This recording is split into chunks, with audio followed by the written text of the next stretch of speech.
दिशो दिशं यन्तं कैरा वेरी वापन वेरिणं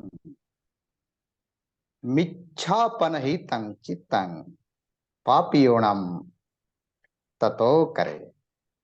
हमारा ही चित्त जो मिथ्या दृष्टि में फंसा है, जो पाप कर्मों में रहता है, वह हमारा उतना नुकसान करता है जितना हमारे शत्रु भी नहीं करते।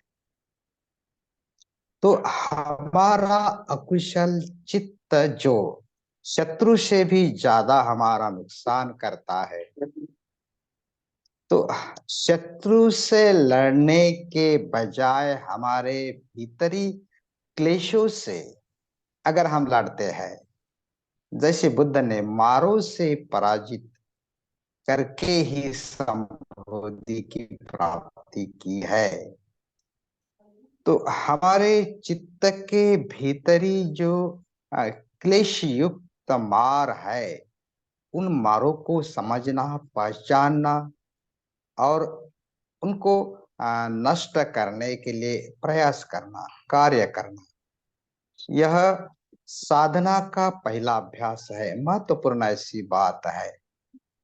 जब भगवान बुद्ध को संबोधि की प्राप्ति हुई और धम्म को पहली बार सारनाथ के मृगदाय वन में पंचवर्गीय भिक्षुओं को उन्होंने देशना दी और बहुजन हिताय बहुजन सुखाय सभी और भिक्षुओं को उस धम्म को आ, आगे बढ़ाने के लिए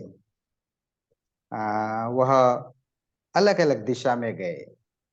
और भगवान बुद्ध भी जब संबोधि के पश्चात वह सोच रहे थे कि मुझे जो मिला है, मुझे जो प्राप्त हुआ है, क्या इन मार्ग को, धम्म को कौन समझ सकेगा? कौन है जो मेरे धम्म को समझे, सुने, समझे और इस अर्थ को जीवन में उतारे? और 5 वरी परिवाजक को बताने के बाद, धम्म को अवगत करने के बाद, वह काश्यप बंधु की तरफ धम्म को प्रचार करने का आ, केवल सोचते ही नहीं तो वह निकल पड़ते हैं। यह जो काश्यप बंधु का परिवार है, वह वाराणसी में रहने वाला, और वो उन्होंने तीनों बंधुओं ने भी संन्यास ले रखा था। वह उरीवेला, यह जो कश्यप है, जिसे वह फल्गु नदी के पास आश्रम बना के वहाँ अग्निहोत्र की पूजा करके कुछ साधनाएं कर रहे थे। और उनका 500 भिक्षु उनके शिष्यों के साथ, वैसे ही नदी काश्यप दूसरा भाई और गया कश्यप, और जिनके 300 और 200 शिष्य थे, और उन्हीं को धम्म बताने के लिए बुद्ध निकलते हैं। और जब उनके अग्निशाला में बुद्ध पहुंचते हैं, काश्यप को पूछते हैं, आगत स्वागत के पश्चात बुद्ध कहते हैं कि मैं आपके इस अग्निशाला में आज की रात रुकना चाहता हूँ। इस कश्यप का जो मन है तैयार नहीं। वह कहता है कि इस अग्निशाला में रात के समय मुचली नंद नाम का ये जो नागराज है, यह आता है। वह जो है वह इस अग्नि पूजा वाले का एक प्रकार विरोधक है। वह उन्माद करता है, यहाँ आकर हमें तकलीफ देता है। तो आप अगर इस अग्निशाला में रात को ठहरते हैं तो आपको भी वह निश्चित ही आ, तकलीफ देने वाला है।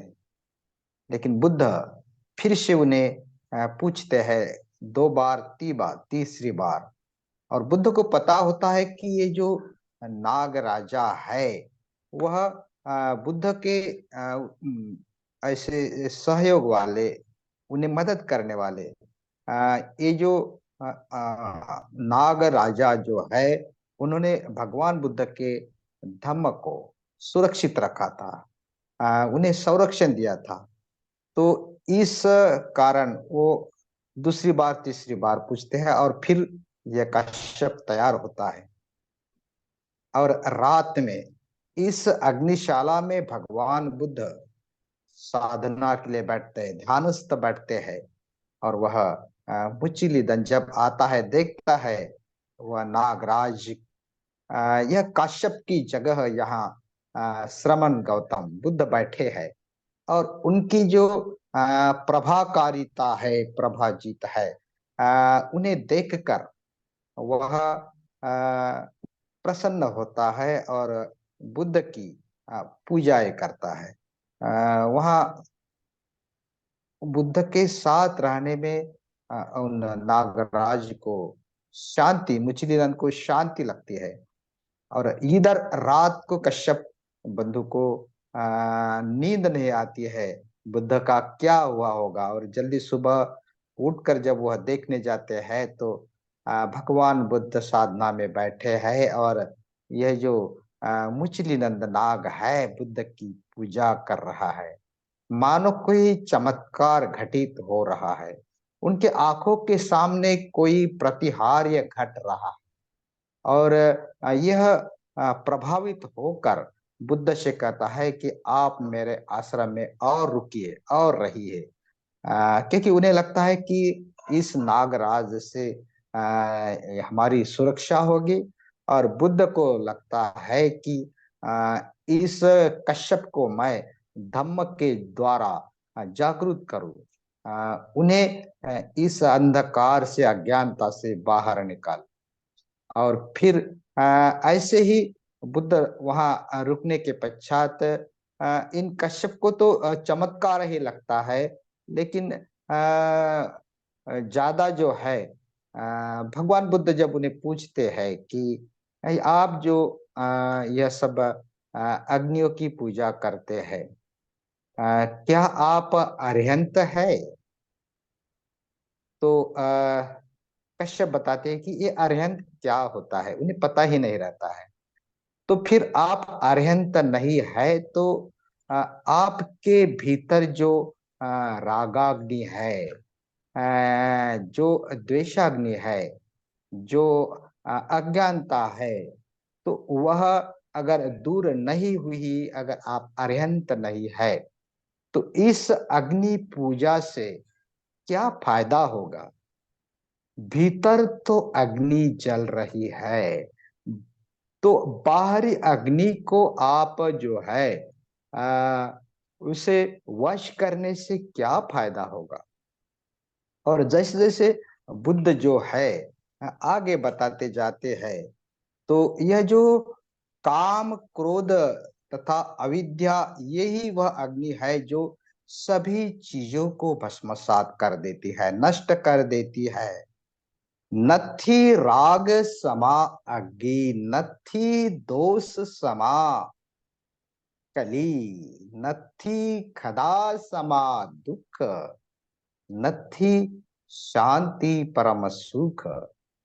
यह राग के समान ना कोई अग्नि है, और कोई इस द्वेष के समान कोई मल नहीं है। जो मल है सब विषैली है, और अग्नि जो है जलने वाला है। मोह तृष्णा राग यह जो है यह नदियों के समान है। नथी तन्हा समान नदी, बुद्ध क्या कहते हैं, ये जो तना है, तृष्णा है, जो राग को निर्माण करती है, वह बहती ही जाती है, नदी के समान गहरी नदी है। तो कई सारे बात संवाद उसमें होता है। तो यह जो मुख्य बात जो है, यह सुनकर यह कश्यप प्रभावित होता है और बुद्ध के शरण में जाता है।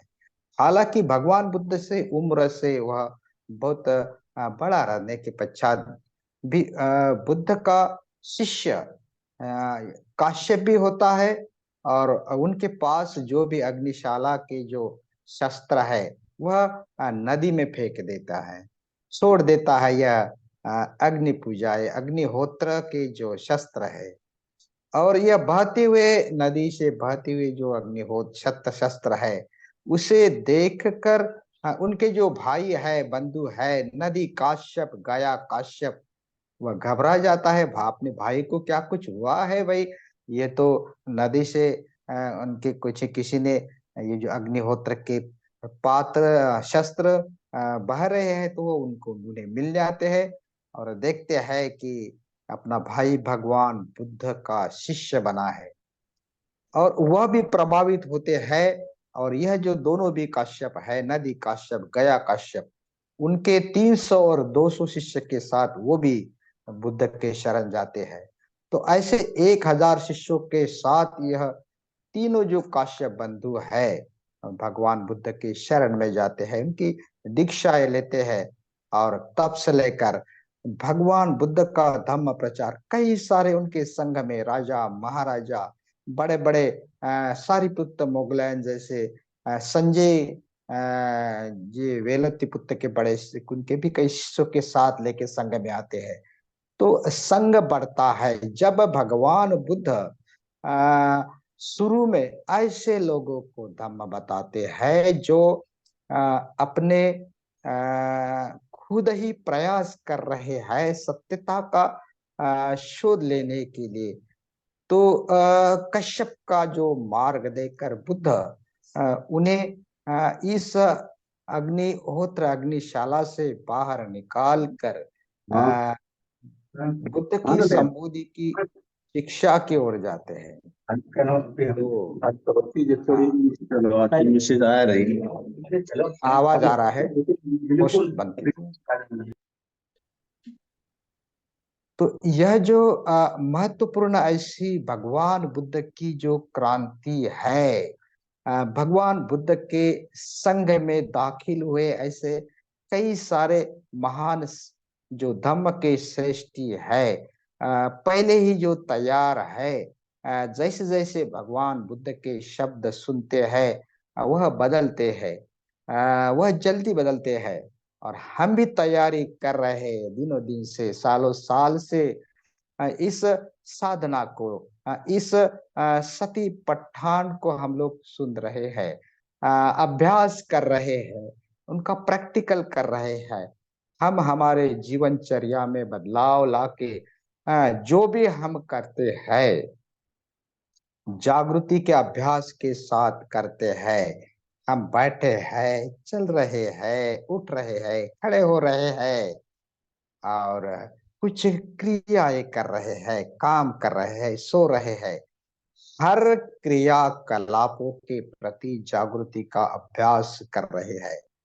और जैसे ही यह मूल क्लेशों के बारे में हम जागरूक होते हैं, उन्हें समझने की कोशिश करते हैं, यह जो राग देश और द्वेष और अविद्यता अविद्या है जो हमारे जीवन को भवचक्र के घेरे में फंसा के रखता है। ये जो सुअर जो है, मुर्गा जो है, यह जो तीन जो मूल मूल जो प्राणी है, सांप सुअर मुर्गा, ये तीनों जो है तो आ, राग द्वेष अज्ञानता के प्रतीक है। और यह जो राग है, यह जो तना है, तृष्णा है, यह एक प्रकार से मानसिक क्लेश है, मानसिक रोग है जो निर्बुद्धता से जो नहीं देखते हुए अंधे के समान राग की अवस्था होती है, जिनका क्लेशों पर कोई नियंत्रण नहीं होता, ऐसी मन की अवस्था जो है। और यह जो अनुभव जो है, जो समझता है बुद्धि से जिसे कृति में नहीं उतार सकते, क्योंकि राग की अवस्था में जो है जो भी चित्त है वह जागरूक नहीं रहता है, अज्ञान में भी रहता है, उसमें द्वेष भी रहता है। जिस चीज को वह अपने रूप से देखता, इंद्रियों से देखता है, इंद्रियों के द्वारा चीजों के संपर्क में आता है, कोई व्यक्ति के संपर्क में आता है, चाहे ध्रुवीकरण भी हो, कोई पुरुष महिला के या महिला पुरुष के, जब आंखों के द्वारा उनका स्पर्श होता है, कानों से या हमारे इंद्रियों से स्पर्श होता है, तो मनस्कार निर्माण होता है। उनके तरफ जैसा ही हमारा ख्याल जाता है, मनस्कार जाता है, तो हम जो है विषयों को पकड़ लेते हैं। विषयों को पकड़ना, पकड़ के रखना, अगर पसंदीदा चीज है, आकर्षक चीज है, झगमगाहट है, तो हमें अच्छा लगता है, उसको हम पकड़ के रखते हैं और ऐसा समझते हैं कि यही बात हमें सुख देने वाली है, यही बात जीवन का सर्वश्रेष्ठ सुख है, ऐसा लगता है। लेकिन जैसे ही उस चीज मिलती है, जैसी वस्तु मिलती है, तो यह जो सुख है क्षणिक होता है, फिर से दुख में फंसते हैं। तो यही राग है, उसमें भी अज्ञानता है, उसमें भी हम चाहते हैं कि विशिष्ट प्रकार से हमें लोग देखे, हाँ, हम प्रसिद्ध होना चाहते हैं, सत्ता को चाहते हैं, कल्पना जो है लादन हमारे जैसे ही हो ऐसा चाहते हैं। तो यह जो है राग का प्रगटीकरण है। ये जो राग जो है जब मनस्कार के बाद अयथार्थ मनस्कार हमारे भीतर निर्माण करता है, जब हम चीजों को पकड़ते हैं, तो चित्त के भीतर अयथार्थ मनस्कार का मतलब हम जिन चीजों के साथ स्पर्श करते हैं, स्पर्श से वेदनाएं निर्माण होती है, और वेदना से तृष्णा की तरफ जैसे जैसे बहते हैं, तो हम जो है अज्ञानता के कारण हमें समझ में ही नहीं आता है। और राग, वहाँ राग के साथ द्वेष भी निर्माण होता है। जो चीज हमें पसंद आती, आकर्षित करती, वह राग में होती है, लोभ में होती है, लेकिन द्वेष में हम उस चीजों को, उस व्यक्ति को नहीं चाहते हैं। जिन व्यक्तियों का हमें द्वेष आता है, तो हम उसे दूर ढकलना चाहते हैं, उसे हटा देना चाहते हैं, ताकि हमारे सामने वो न आए। और उनके जो आ, दोष है जल्दी नजर आते हैं, जल्दी दिखते हैं, दोष जो उखाड़ते उसको क्या कहते हैं उसे, पाक, मराठी में जिसको कहते हैं कि सूप में जैसे उसको पाखड़ना, तो वैसा। तो और उसके जो अच्छे है, गुण है, अच्छी बात है, वह नहीं देख पाते। और तृष्णा में, आसक्ति में हमें जो है, तो सद्गुणों जो है वह जो है उसकी अतिशयोक्ति करते हैं, और दुर्गुण जो है वो बाजू में रखते हैं। लेकिन द्वेष में ऐसा नहीं होता है, तो वो दुर्गुणों की अतिशयोक्ति करते हैं और सद्गुणों को वह जो है नजरअंदाज करते हैं। तो यह हमारी दृष्टि की मर्यादता है, दृष्टि की विकृतता है, वह अविद्या के कारण आती है। अविद्या ऐसी बात है जो दूर तक नहीं देख पाती है, सभी सत्वों के प्रति मैत्रियों को विकसित नहीं कर पाती है। जैसे यह जो पहली बार जब यह जो हिटलर है पार्लियामेंट में गया, ऐसा कहते हैं कि वहां उन्होंने मुर्गे के एक एक पीस को वह निकालता रहा, उसको दर्द होता रहा मुर्गे को, फिर भी दूसरा पीस, तीसरा पीस, सभी लोग देख रहे हैं ये हिटलर क्या कर रहा है। और उसके सभी पीस निकालने के बाद वह जो है उसको छोड़ते हैं, और वह आगे आगे चलता है, उसको एक एक दाना डालता है, लेकिन वो मुर्गा उसके पीछे पीछे आता है, फिर आगे और एक दाना डालता है, ऐसा करके तो इतने तकलीफ देने के बावजूद वो मुर्गा अपने खाने के लिए उनके पीछे पीछे आ रहा है। तो हिटलर क्या कहता है, यह लोकशाही है। मतलब लोग ऐसे पीछे आते हैं उसको कुछ लालच देने के बाद, क्योंकि यह बाबा साहब के दृष्टिकोण वाली लोकशाही नहीं है, वह हिटलर के दृष्टिकोण वाली लोकशाही है। और लोकशाही का विरोध कर हिटलर क्या चाहता है कि वह हुकुमशाही चाहता है, खुद की हुकूमत चाहता है। और फिर जब हिटलर के हाथ में सत्ता आई हुकुमशाही के पश्चात, उन्होंने क्या किया, 5,000 लोगों को एक चेम्बर में बंद करके इस जहरीला गैस, यह द्वेषों का गैस, यह उनके ऊपर छोड़ दिया और लोगों को मार दिया। कई सारे लाखों लोगों को मार दिया। तो ऐसा द्वेष वाला दृष्टिकोण अज्ञानता के साथ, अज्ञानता के कारण आता है। जहां द्वेष के साथ अज्ञानता है, राग भी है। अविद्या यह जो है मोह के समानार्थी ऐसा शब्द है। वह जो है प्रतीक जो है, द्वेष जो है, यह जो है अज्ञानता की अभिव्यक्ति है, राग और द्वेष। तो इसी कारण अज्ञानता को दूर करना, तभी हम द्वेष और राग को दूर कर सकते हैं। यह जो अविद्या है, अविद्या से ही हमारे भीतर शंकाएं निर्माण होते हैं, विचिकित्साएं निर्माण होते हैं। बार बार इस राग द्वेष अज्ञानता के कारण यह जो आंखों को पट्टी बांधा हुआ जो अंधा इंसान भवचक्र में हम देखते हैं, अज्ञानता की यह पट्टी खुद ने ही उन्होंने बांध रखी है। अज्ञानता में हम भी खुद फंसे हैं, हमने ही हमारे घर के कमरे में खुद को बंद कर दिया है और अंदर से कुंडी कड़ी लगा दी है और चिल्ला रहे हैं कोई आए हमसे बचाए और हमें दरवाजे से बाहर निकाले, खोले।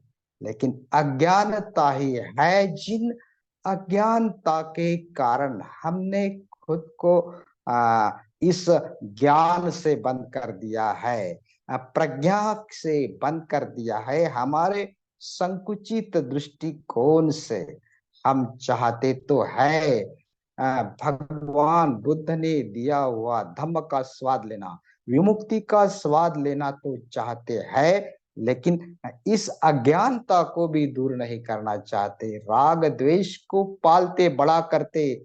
यह जो है मुर्गा जो है, यह जो सांप जो है, सुअर जो है, हमारे भीतर हम पालते हैं और चाहते भी है कि मुक्ति का स्वाद मिले। बाबा साहब क्या कहते हैं कि हम ऐसे कैदी है, चारों ओर दीवारों के भीतर हम कैदी बंधे हैं, अंधेरे में फंसे हैं, लेकिन बाहर का उजाला हमें पता नहीं है, स्वतंत्रता पता नहीं है। और यह अज्ञानता, अंधेरा जो है, यह जो है वह सूक जैसा है, इस भाव में हम रहते हैं। और इसी कारण बुद्ध ने जो दी हुई विमुक्ति है, धम्म का स्वाद है, हम नहीं चख पाते। तो यह जो है हमारे चित्त वैसा देखा जाए तो शुद्ध है। वारी जोवा थलो खित्तो ओक मोक तो उभती परिफदंती चित्तन मारधेयो पहातवे।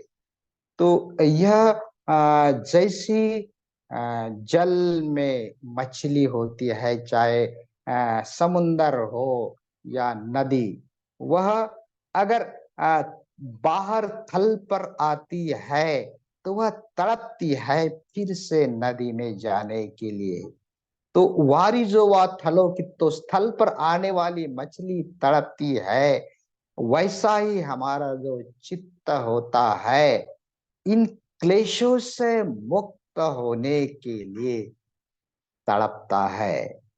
लेकिन अज्ञानता के कारण, अंधेरे में फंसे रहने के कारण यह जो चित्त की भाषा हमें समझ में नहीं आता है। भीतरी चित्त जो एक कुशल चित्त होता है, जो हमारे चित्त के भीतर, जिसे अजागरूक मन कहते हैं, और दूसरा बाहर का जागरूक मन है। तो इस अजागरूक मन की चिल्लाती हुई भाषा, ये जो तड़पते मछली के समान उसकी भाषा हम नहीं समझ पाते। और इसी कारण राग मोह अज्ञानता को, द्वेष को हम वैसा ही रहने देते हैं, बाहर तो खुशी महसूस करते हैं। तो बुद्ध क्या कहते हैं? बुद्ध कहते हैं, यह जो है, कोनु हासो किमानंदो निचंग पज्जली तो सती। ऊपरी ओर हम हंस रहे हैं, खुश है, लेकिन हमारे भीतर, चित्त के भीतर निचंग पज्जली तो सती जल रहा है। रागाग्नि जल रहा है, द्वेषाग्नि जल रहा है, मोहाग्नि जल रहा है। इन मूल क्लेशों के ज्वाला में जलता हुआ चित्त तड़प रहा है, पानी के बाहर निकले हुए मछली के समान। और यह जो चित्त है, जैसे हम ही एक दुश्मन के सर तरह पालते हैं, तो हमारा अकुशल चित्त, क्लेश से भरा हुआ चित्त हमारा नुकसान कर देता है। हमें शत्रु की जरूरत नहीं, हमारा ही अकुशल चित्त हमें बर्बाद कर देता है। तो इस चित्त को समझे, इस चित्त के द्वारे जो कामाग्नि चलता है, तो यह कैसा दूर करे। माँ पमाद मन युजित रत माँ कामरति संधवा। ये कामरति भीतर जल रही है। तो बुद्ध कहते हैं, अंधकारे न ओ नब्दा पदीपम न गवे सती। दिशो दिशम यंतम कैरा वेरी वापन वेरिणम। तो मिथ्यापन ही तम चित्तम पापियो नाम ततो करे। तो यह जो है, बाहर से खुश है, लेकिन अंदर हमारा जो चित्त जल रहा है। तो हमारे भीतर अंधकार का जो, अज्ञानता का जो अग्नि जल रहा है। जैसे यह कश्यप को नहीं दिख रहा था, बुद्ध के दृष्टि से वह उनको जल्दी ही ध्यान दर्शन होता है, और वह भगवान बुद्ध के भिक्षु संघ में वह अग्रणी शिष्य बनता है। तो हम अगर बुद्ध के श्रावक है, हम भगवान बुद्ध के तीन रत्नों को शरण गए हुए, हम ऐसे श्रावक उपासक धम्ममित्र धम्मचार्य है, जिन्होंने दीक्षा ली है तीन शरण को, तीन रत्न को जीवन के केंद्र में रखा है। तो क्या हम हमारे चित्त के भीतरी भाषा समझ सकते, सुन सकते? केवल हमारे कानों से नहीं, तो दिल के, हृदय के कानों से सुन सकते, तो उतना ही हमारा चित्त तेजोमय जागृत होना चाहिए। हमारे चित्त के भीतरी चित्तानुस्मृति का अभ्यास जो है, जो इस कायगता सती के अभ्यास के द्वारा विकसित होता है, क्या हम इसे समझ पाएंगे, मूल क्लेशों को समझ पाएंगे? तो उसके लिए कायगता सती अभ्यास हमें करना होता है। सती पट्ठान का अभ्यास इसके लिए मदद करती है। और यह जो काया का जो हम बाहरी भीतरी अभ्यास करते हैं, उनके धर्म का अभ्यास करते हैं, तो काया के द्वारा निर्माण होने वाले वेदनाओं को पहचानने की क्षमता रखते हैं। जैसे स्पर्श के द्वारा, इंद्रियों के स्पर्श के द्वारा वेदनाएं निर्माण होती है, और यह वेदना हमारे संस्कारों के मद्देनजर निर्माण होती है।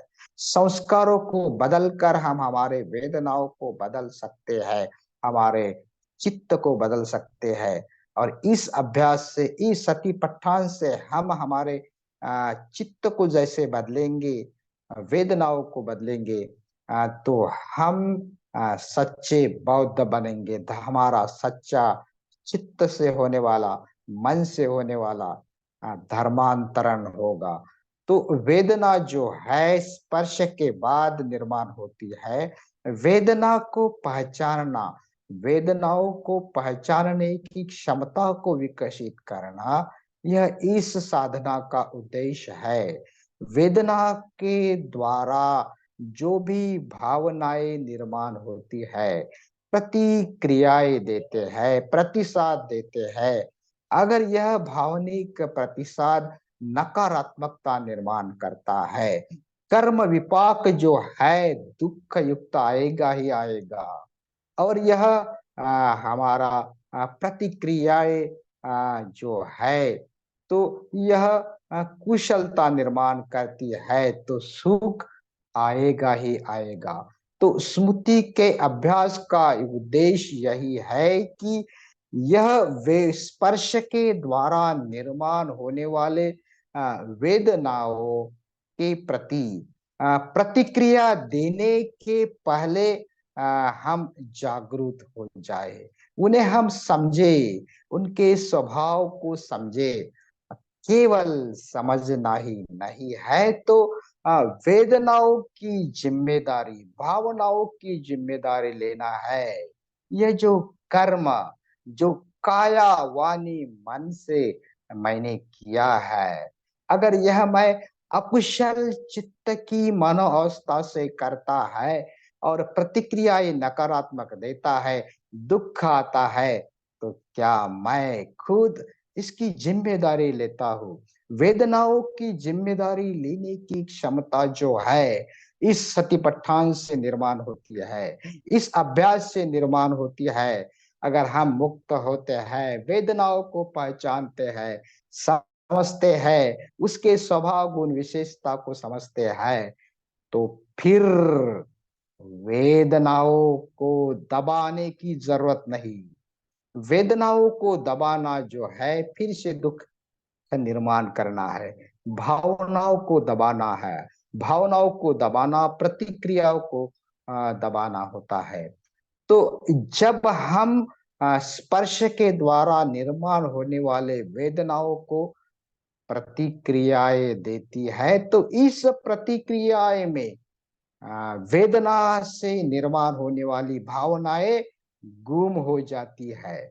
हमारी अजागरूकता से हमें पता ही नहीं चलता क्या घटित हो रहा है, क्या निर्माण हो रहा है, क्या गुम हो रहा है। और यही अज्ञानता है, यही अंधकार है, यही वह कारागार है जो बाबा साहब बताते हैं। यही जो अंधकार है, यही है जिनके भीतर हम फंसे हैं भव चक्र के घेरे में। और इस दरवाजे के भीतर से कुंडी लगा दिए है और चिल्ला रहे हैं, बचाओ बचाओ, दुख दर्द में, इस भव चक्र के नरक यातना में है। इस नरक लोक की अवस्था, चाहे कोई भी छह मानसिक अवस्था है, बार बार घूम रहे हैं। तो हम चाहते हैं, हम कौन है?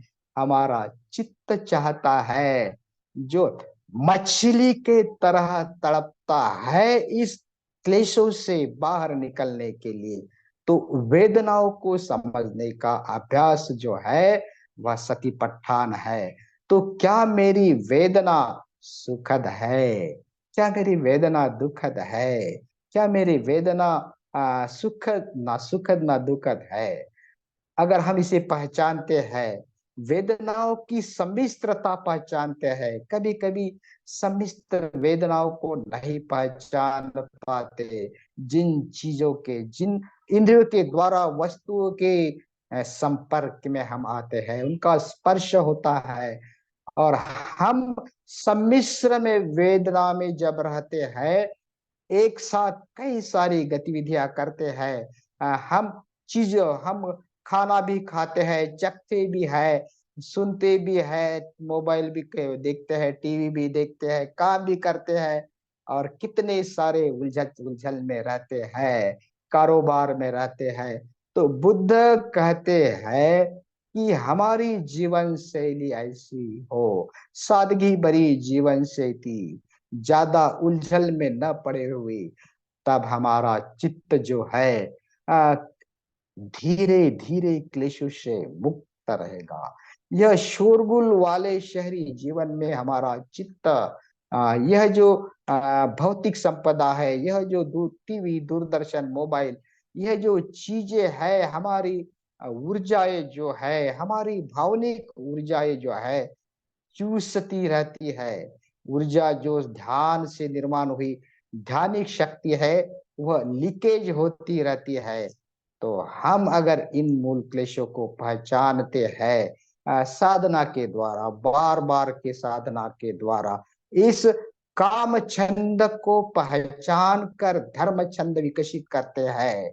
धर्म छंद इस लौकिक जगत से हम लोकोत्तर जगत की ओर जाने की हमारी अगर इच्छा है, तो इन क्लेशों को समझकर उससे बाहर निकलना होगा।